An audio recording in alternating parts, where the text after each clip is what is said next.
This is Operation B, the podcast about living with intention, building what feels true, and dropping the things that don't. A place where purpose meets practice. I'm Jamie Thurber, your host, and together we'll explore how to live with clarity, freedom, and alignment without burning out or losing yourself, because it's time to be who you're meant to be. Let's get into it. What's up, guys? Welcome back to another episode of Operation B. I am your host, Jamie Thurber. Thank you so much for choosing to spend your time here with me. So I am going to continue on this little how to get more out of your life reflection moments. And so if you are interested in that and you didn't watch, go back and look at it. We'll link it below. But today I want to talk about unlearning the rules. I'll never forget the time I first heard Tony say to me, "Whose measuring stick are you using?" And I was like, "What?" And he was like, "You're talking about all these things like they're absolutes." And I'm very confused by where you're getting that data. Like, why do you think that that's the rule? Why are you looking at that as the tiers you're supposed to get to? Or like, what's the measuring stick? Whose measuring stick is that? Because honestly, someone else's life experiences and what they've been through cannot be what you measure yours off of.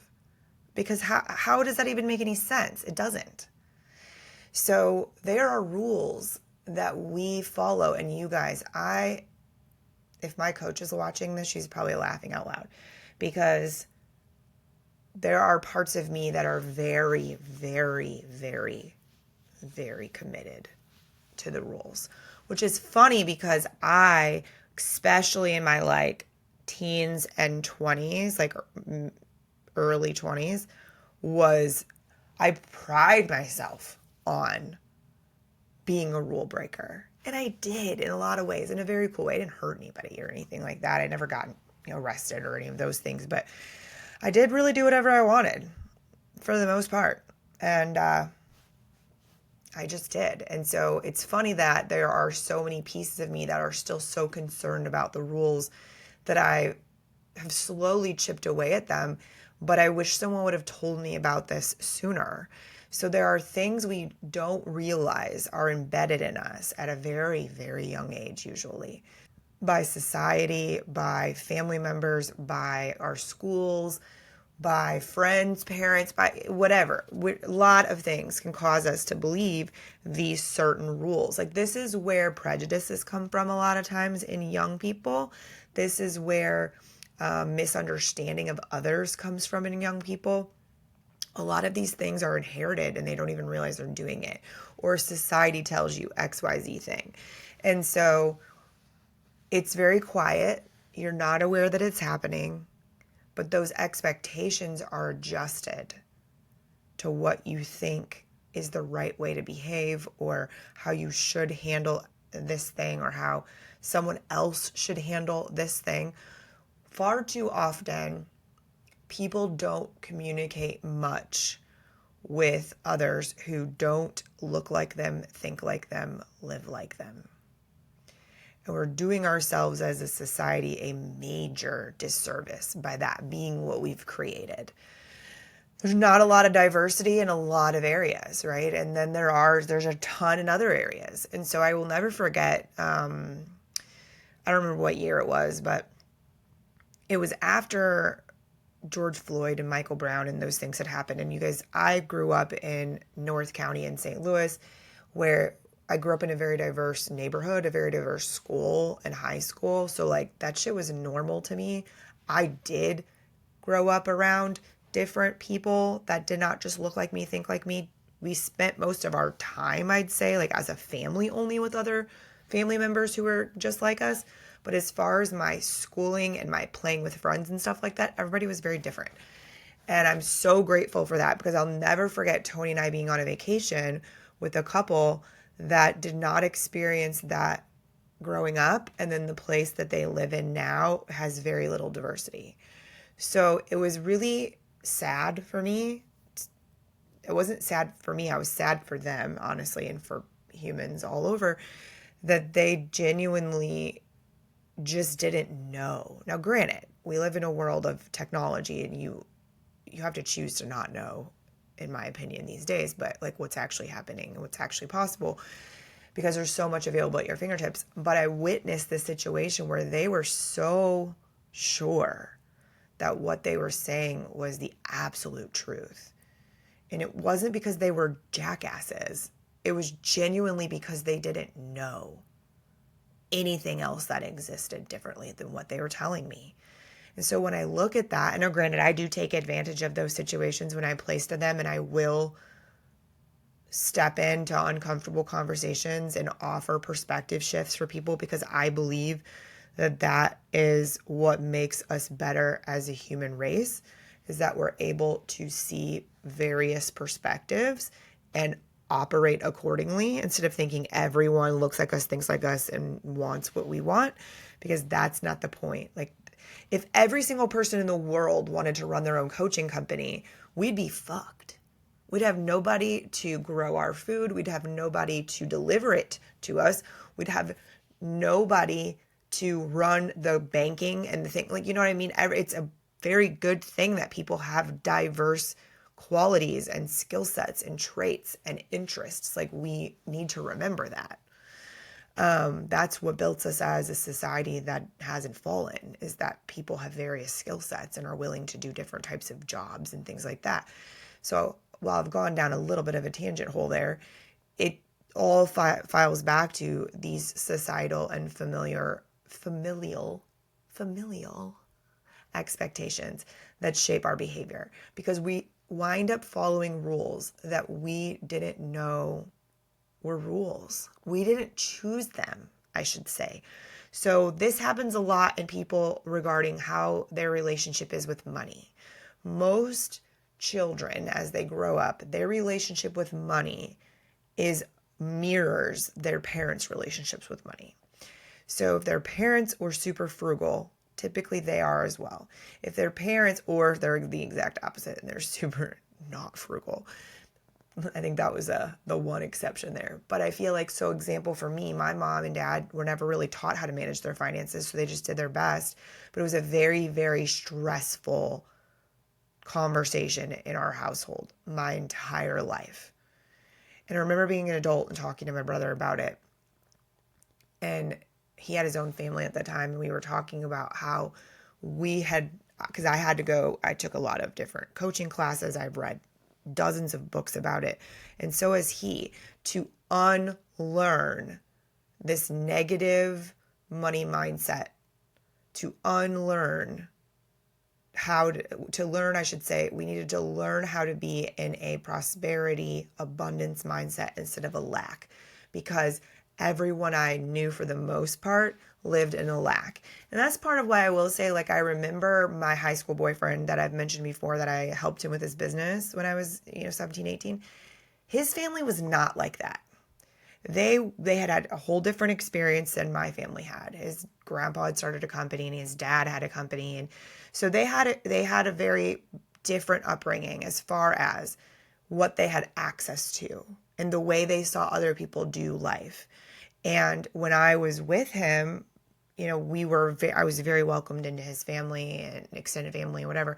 So I got to witness that and see different thought processes, different perspectives, and started to recognize, not everybody wants to cry when it's time to pay their bills. Like, not everybody is looking at money as a bad thing. These guys look at money as a tool. Interesting. Now, it took me a very long time to fully embody that, but I remember recognizing it, right? So, again, these are things that we don't even realize are shaping us, but they do. And it's, again, not a negative. It's not like it's anybody's fault. And it's not none of the things I'm saying is to fault anyone. But I will say, it was a piece, it was a big piece of me being able to believe that I was able to generate income a different way than what I had seen everyone around me, for the most part, do. So I had to unlearn that rule. So when we recognize that we're playing by someone else's rules, I don't know about you, but when I realized that, I got real mad. I was like, oh no, I've worked way too hard to create this like work ethic and this way of looking at life to let myself be having any of these automatic thoughts that are based off of someone else's rule book. No way, don't like it. So nowadays, when those things happen to me and I'll be like, okay, well, it has to be like this, I'll be like, wait a minute, Jamie. Says fucking who? Says who? Which I do have stickers and a shirt that say that on my website, so we'll link them below in case you like that phrase as much as I do. But it's on this. I have this sticker on my keyboard of my laptop, so I see it all the time. It says fucking who. So it's a reminder of like, it has to be like this and blah blah blah. And sometimes I stop myself and I'm like, wait a minute. Like, says who? What if I did it a little bit like this and it felt better and it was less stressful and everybody got what they wanted? Like, what if I did that instead? Interesting, right? So this comes from being able to be present in a room. This comes from being able to have self-awareness. So these are all things we work on always. We don't stop working on those things. Checking ourselves and things that make us feel really anxious, as far as like pressure, I should say, like lots of pressure to do the said thing X, Y, Z way and by this time frame. You got to check on that because sometimes, sure, that is true and that is what we need to do. But a lot of times it's not. And you've put yourself in that spot for no reason and you can cut yourself some slack. So that's really what we want to look for. So there it is. We start questioning these assumptions. Like, wait a minute. Why do I have to do it that way? I tell people a lot, one of the only places that I will follow all of the rules without questioning a damn thing is the airport, because they have control over those airplanes and I don't. They have control over when I can check a bag, when I can get on an airplane, how much shit I can bring with me. They have control over all of those things that I have no control over. So I bow to the man on that all day long, right? And so in other cases, though, if we question in a healthy manner, question, what if I did it this way? And that doesn't mean we need to proclaim it to the world and like make a big stink out of it. That's defeating the purpose. The purpose of this exercise and the purpose of learning how to let go of rules that aren't yours is to create freedom for yourself, not to create more chaos for you to have to sort through, because that's not the point. The point isn't to tell all of the people whose rule books that you're following all about how the rules are wrong. That's not it. The point is, how do I write my own? How do I acknowledge and start questioning the things that maybe I didn't make the decision on? Maybe it wasn't me, right? Maybe I didn't decide that I didn't like that thing or that person or that music. Maybe someone else told me it was stupid. So maybe I'm going to go listen to it and see if I like it with a fresh perspective. That part gets to be fun, in my opinion. With me in my own business and life, with questioning these rule books, it definitely was a big thing about money. It definitely was a big thing about time. So meaning, and this is something I still, when I started at the production company, I felt this old thing come back, and it was, when I say this, guys, I don't know how to say it. I don't mean this in an arrogant fashion, okay? I have this gift of being able to get a lot of things done in a small amount of time, typically. Not always, but in a lot of cases. I can get a lot of things done in a small amount of time. My mind just works differently about tasks, and how I put them in order and make them happen is just a little different, I've learned, than everybody. And I don't necessarily think it's something I can fully teach people. I think it's just a gift. Like my cousin Casey has it too, so that's why we work really well together. Anyway, but when I started at the production company, I caught myself feeling like I needed to justify my time to the people there, instead of embracing the superpower that I embraced many years ago that helped me build this company while still being able to deal with being sick as fuck and no one even knew, traveling all the time, which made me more sick, but I was still able to produce and do this stuff without worrying about anybody else's like time clock, basically, of how I was doing it, because it didn't matter. It wasn't their problem to deal with. It was mine. Like, I dealt with it in my own way, and I allow myself to realize that I have this expertise and ability, and that's okay. So in this new business, I had I don't know, probably a couple months before I realized, oh my God, Jamie, you do not need to justify the fact that that thing took you half of the time it would take someone else. And then you also don't have to then do 15 more hours worth of work just so that you can say you did. Now granted, there was a lot to do and there still is. And I do that. But like for me, counting my hours in that kind of situation feels very petty to me.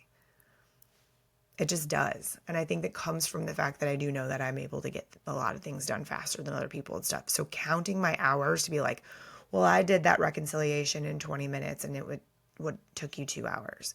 Like, who cares? That is unnecessary. But it's the belief rule, right, that came back in of me needing to track my time and justify my time the way other people do, which is one of the freedoms and beautiful things about my company and what I've built for myself is that how I spend my time is no one else's business as long as I get my work done. If I accomplish the thing that I told you I would accomplish, it doesn't matter to you if it took me 10 minutes or 10 hours. And that is just a belief system that I think more people could become clear enough with themselves about things like that and really own it and not feel guilty about it, the better off a lot of us would be as far as stress and pressure and those kinds of things go. It always reminds me too of like that whole keeping up with the Joneses thing. Like, what? What if they hate each other, but you're trying to keep up with them? Like, you really want to build that for yourself? I highly doubt it. Anyway, it's just, again, questioning the assumptions of like, wait a minute, why do I need my thing to be that way? That's weird.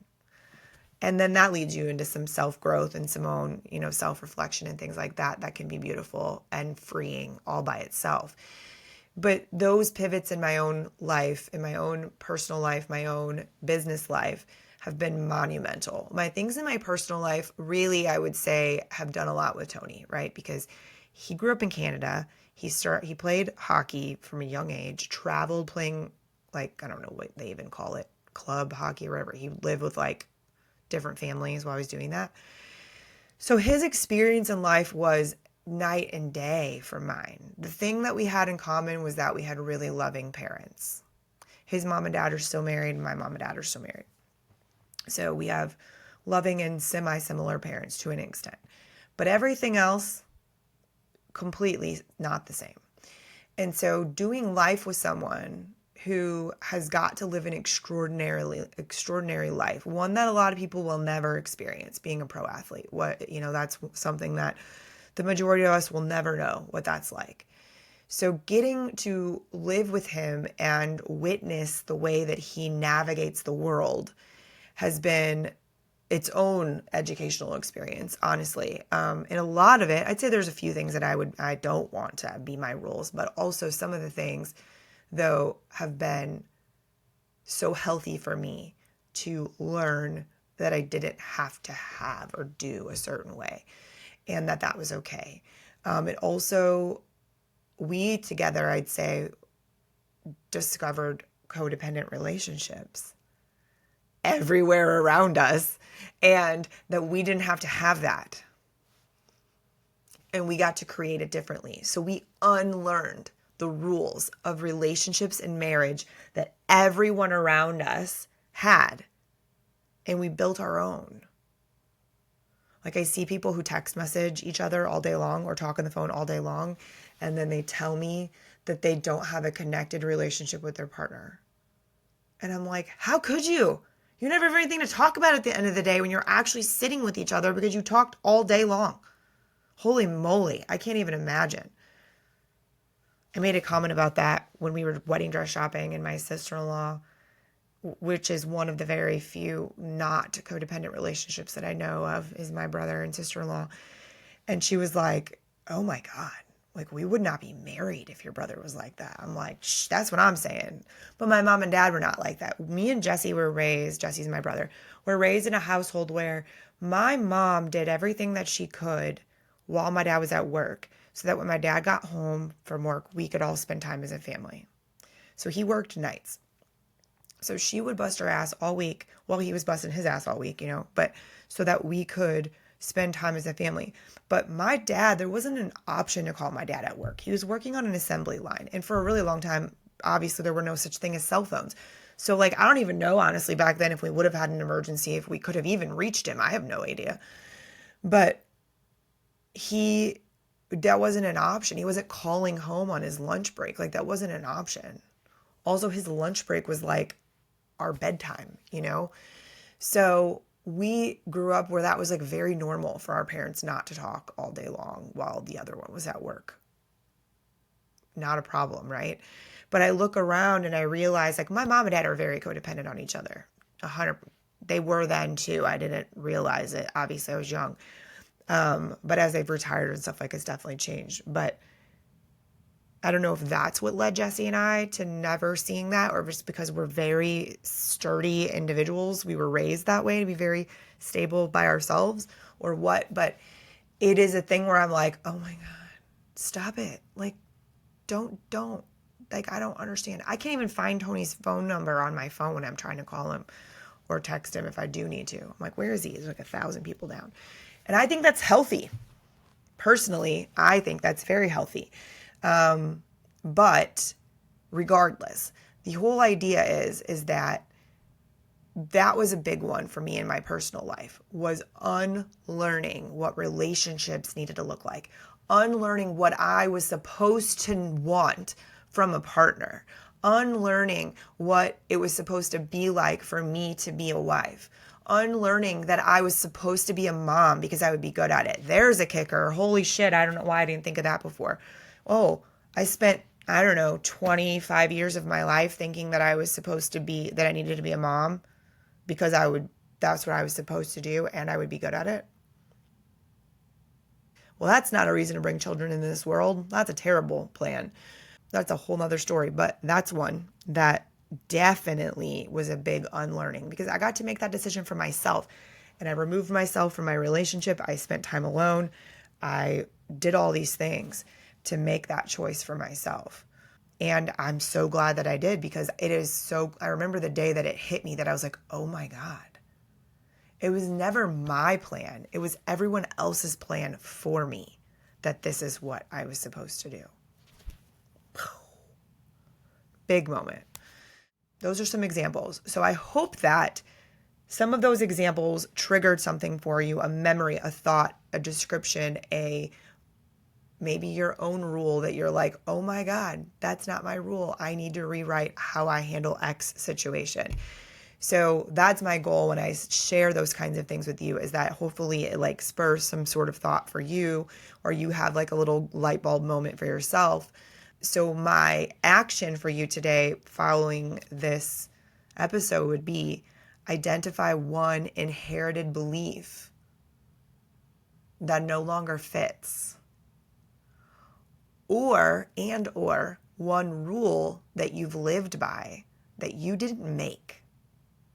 So when you identify these things, you can decide, do I want to continue? Does that fit me and I want to continue with that? Or do I want to strip it away and rewrite my story and make my own rule book? And either one of those answers are completely okay. It's whatever feels the best to you. So I would love to hear what comes out of this conversation for you. So as always, feel free to comment below or send me an email and tell me what's up or ask questions, because I love having these conversations with you. And make sure that as the series continues, make sure that you hit that notification button and that you're subscribed to our channel on YouTube and on all the audio platforms, whichever one you choose to listen on, so that you don't miss the next episode. As always, if you liked this message, please give it a thumbs up. Share this over with someone that you think can benefit from it. And if you have not already left us a review somewhere that you like to listen, that would be amazing. And I would be very grateful if you would do that. Until next time, go out into the world, do good, live by your own rules, and I will see you later. Thank you for listening to Operation B, the podcast. To support this message and to support the show, please make sure that you like, follow, and share wherever you enjoy listening. And be sure to leave us a review on iTunes. That's the way to support this message. Thank you for being here, and see you next time.